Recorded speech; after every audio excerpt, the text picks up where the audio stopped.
monitor ang bagyong Hana na nasa loob ng ating park at bahagya pa itong lumakas at ngayon ay taglay ang lakas ng hangin na umaabot po sa 160 kilometers per hour malapit sa sentro at pagbugso 185 kilometers per hour at kumikilos westward sa bilis na 20 kilometers per hour.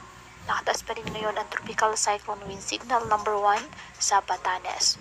Kumikilos papalapit sa Taiwan ang bagyong Hana at posible itong mag-landfall ngayong hapon o gabi.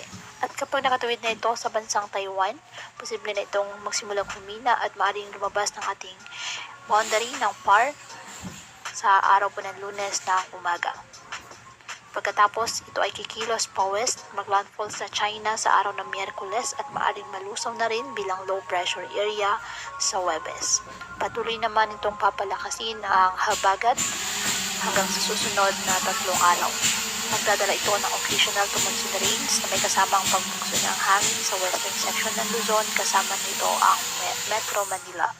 Ngayong araw ang Babuyan Islands, Ilocos Region, Cordillera Administrative Region, Nueva Vizcaya, Zambales, Pampanga, Bataan, Aurora, Bulacan, Metro Manila, Calabarzon, Mimaropa, Bicol Region, Western Visayas, and the northern portion of Eastern Visayas ay apektado pa rin po ng pinalakas ng bagyong Hana na habagat o southwest monsoon.